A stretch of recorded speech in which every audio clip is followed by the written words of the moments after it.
Hola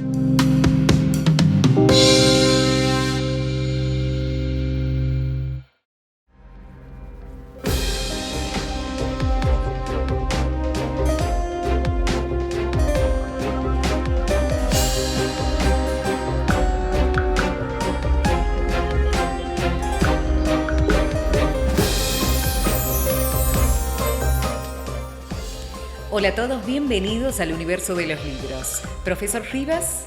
Mucho gusto en estar nuevamente con ustedes. Muchísimas gracias. ¿De quién vamos a hablar hoy? Hoy vamos a hablar de un libro clásico hispanoamericano y un libro del siglo XVIII que se llama El Lazarillo de Ciegos Caminantes. Mirá qué título tan terrible, ¿no es cierto? El Lazarillo de Ciegos Caminantes, y parece mentira que, digamos, nos atraiga y nos llame la atención y queramos verlo, y sin embargo es uno de los libros que tiene mayor presencia y mayor continuidad y mayor cantidad de ediciones en la literatura hispanoamericana. Bien, ¿y por qué vamos a hablar de este escritor particular del siglo XVIII y que además era español? Exactamente. Él nació en Gijón. Gijón es una ciudad en la playa al norte de España, es decir, un lugar, bueno, hoy es playa, pero en ese momento lugar muy frío, y se vino a vivir a América, él nació en 1713, creo que nació, y se vino a vivir a América en 1740, cuando tenía más o menos 40 años. Llegó aquí, estuvo aquí, aquí me refiero en Perú, ¿no? Sí. Vino a México, después pasó a Perú, en Perú se casó y su profesión fue trabajar en el correo, en las postas, en el correo que existía en esa época. Imagínate vos que no es el correo de ahora, ¿no es cierto? Entonces lo nombraron a cargo de que hiciera el recorrido de los correos para indicar cómo, es decir, comunicarse, mandar, porque el tema es el siguiente. El tema es que en el siglo XVIII, lo que es hoy América, ¿no es cierto?, o Hispanoamérica en todo caso, primero no tenía la configuración que tiene ahora. Es decir, no existían los países, como los vemos ahora. Digamos, la geografía política es tardía, en el siglo XIX, cuando recién se hacen las guerras de la independencia, comienzan a aparecer, comienzan a tomar configuración, forma los países. Imagínate vos que nosotros teníamos en esa época, es decir, después inclusive el virreinato del Río de la Plata. Es más, es decir, en esa época dependíamos nosotros de Perú, y después el virreinato de Lima, y después pasa a ser el virreinato del Río de la Plata, que incluía el territorio de lo que es Paraguay, Bolivia, Uruguay, ¿no es cierto? Y la capital en el Río de la Plata, en Buenos Aires. Bueno, quiere decir, no había un conocimiento de las distancias. Aquí entra, y esto es interesantísimo, ni tampoco de los lugares, aquí entra algo que no está citado en los estudios, pero que valdría la pena agregarle. El primero, y lo dijimos acá, en el primer programa que hicimos nosotros, uno de los primeros programas, el primero que tiene noción de lugares diferentes es Canal Feijó, el santiagueño Canal Feijó. Sí. Cuando Canal Feijó propone que la idea es, la pregunta es la siguiente: ¿por qué se funda Córdoba en ese lugar? ¿Por qué se funda Salta en ese lugar? ¿Por qué se funda La Rioja en ese lugar? ¿Por qué? ¿Por qué razón? Porque vos te vas de aquí a Córdoba, tenés 424 kilómetros, después se va de Córdoba a Salta, tiene 200 kilómetros más, pero después, 90 kilómetros después, está Jujuy. ¿Por qué motivo? Y bueno, entonces él se basa en algo que es novedoso, es la idea de la tonada. Es decir, cuando los conquistadores venían avanzando por el territorio y sentían que cambiaba la tonada, se daban cuenta que cambiaban, es decir, los grupos de indios, sus visiones del mundo, sus top tens, es decir, su mundo así. Entonces, bueno, ahí... Y Santiago del Estero porque es por los esteros. Sí, no, pero Santiago del Estero es el primero que se funda porque evidentemente llegan aquí y comienza el hecho de tener una ciudad fundadora, una ciudad que nazca. Y surgen No, es decir, de Santiago del Estero van a surgir todas esas otras regiones, pero evidentemente hay también varias ideas y varias nociones se bajaba y se buscaba la salida al Río de la Plata. Y además inclusive hubo algo increíble, ¿no es cierto? El hecho de que uno de los soldados, porque vos te acordás que fundaron Buenos Aires y después se internaron en lo que después iba a ser el territorio argentino, el territorio americano. Se internaron y bueno, y ahí después fue destruido Buenos Aires y se siguió internando, pues fundaron ciudades sobre el Paraná, se fundó Paraguay, etcétera, etcétera. Y uno de los que iba a cargo se llamaba César.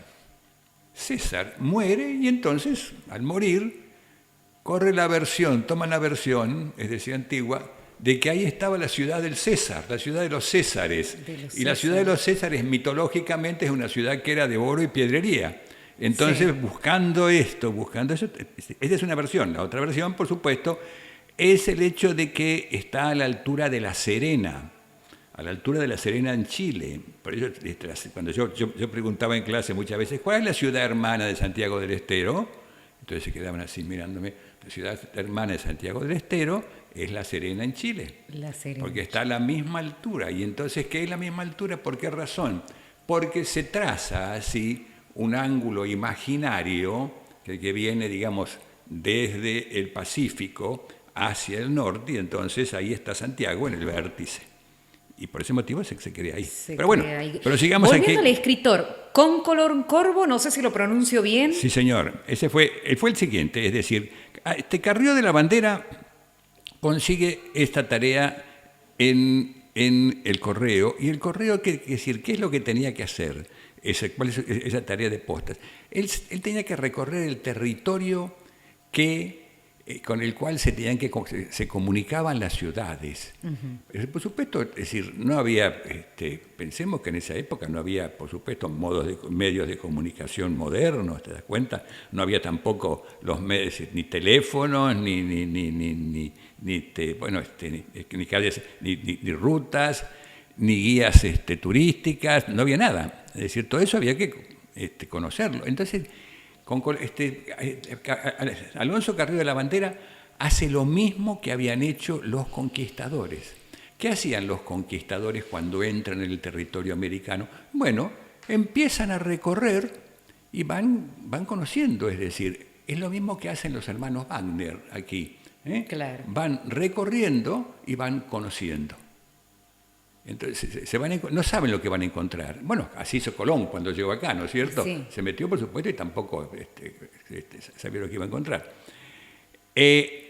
Cóncolor Corvo. Hace toda una descripción, entonces, y como las descripciones que hace en ciertos momentos, digamos, ¿qué hace este hombre? Este hombre es un hombre del siglo XVIII. Sí. Entonces dice, bueno, yo voy a escribir, ¿qué modelos podía tener? Podía tener como modelo a los escritores del siglo XVIII o anteriores. Entonces, mira hacia atrás en España y encuentra los grandes clásicos, es decir, Cervantes, Quevedo y Gracián. Gracián, que era un escritor que tendría difusión, pero que evidentemente no es de los mayores. Y Gracián. Y él toma esos modelos y escribe con esos modelos.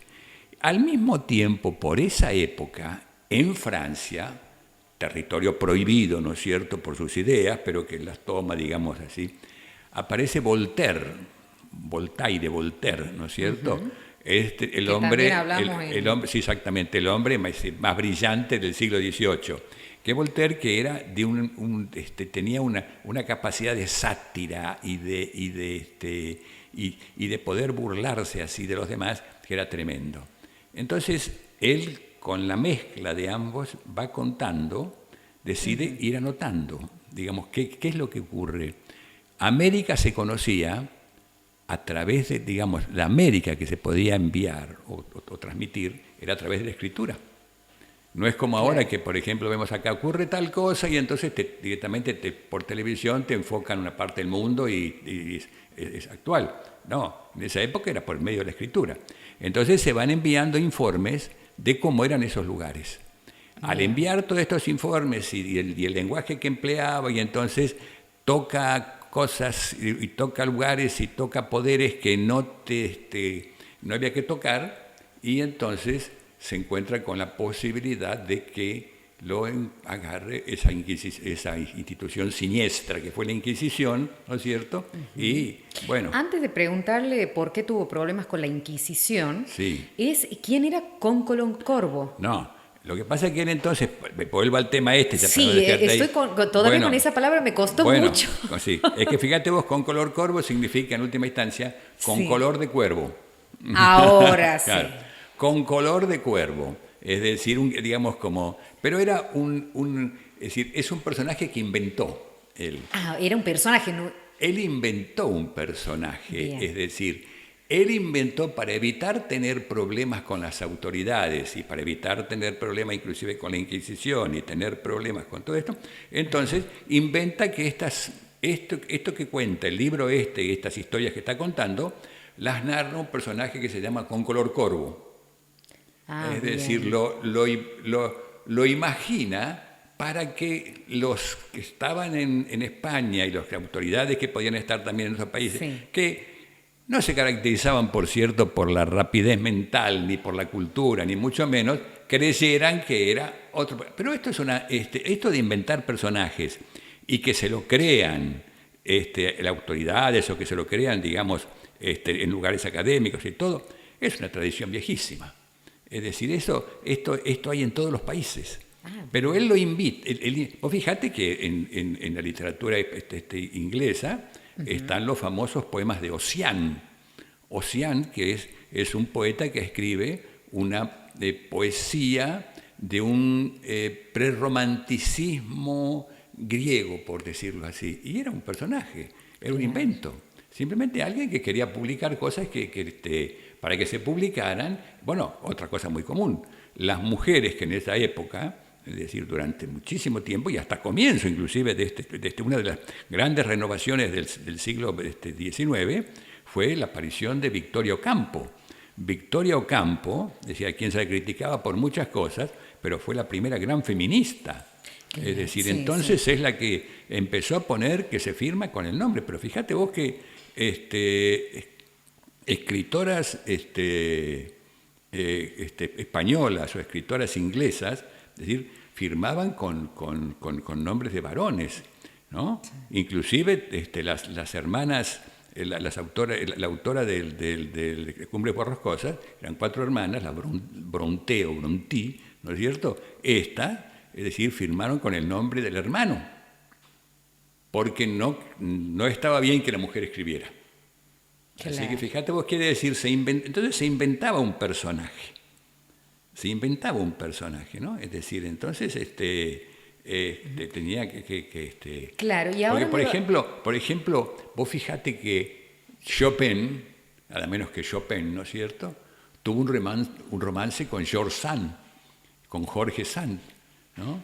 Pero Jorge Sand por supuesto, era una mujer, nada más que Claro. firmaba como un varón. Entonces vos decís, ¿cómo? ¿Qué era? No, es que firmaba con varón, ¿te das cuenta? Firmado Sí. con varón. ¿Y por qué tuvo problemas con la Inquisición? Y tenía problemas porque, en primer lugar, era muy común tener problemas con la Inquisición. La Inquisición, ¿qué era fundamentalmente? La Inquisición yo cuando estuve en Lima y vi allí, tuve la experiencia de visitar el Museo de la Inquisición, cosa que le sugiero a los lectores o a los oyentes de este programa, el hecho de, ahí van a ver ustedes, es decir, la brutalidad que fue esa institución.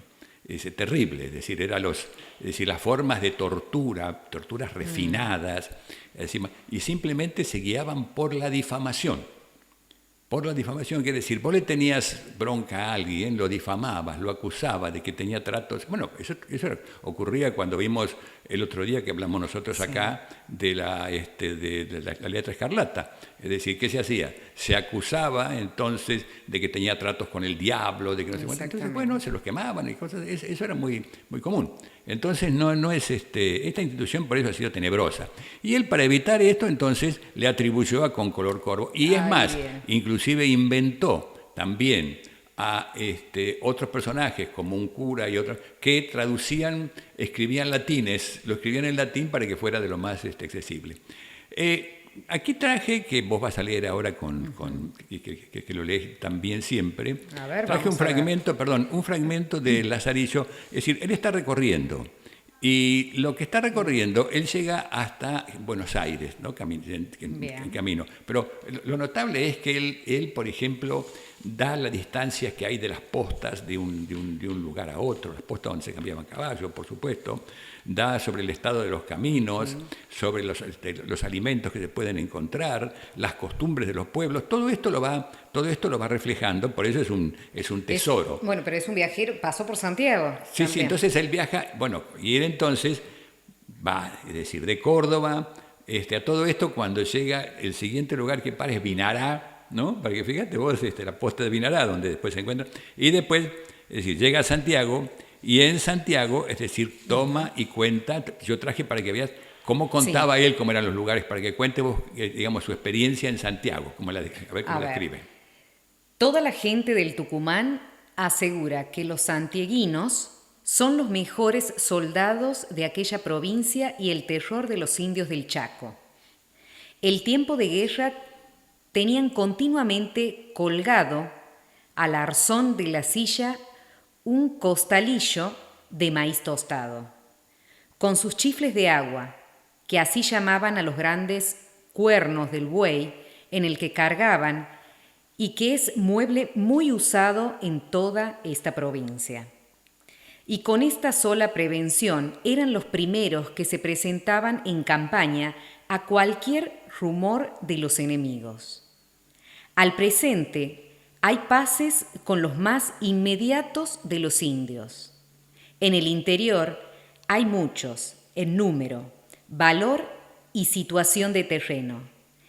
Y a estos prometió en la corte sujetar el actual gobernador don Jerónimo Matorras, ofreciendo poblar a su costa 4 ciudades.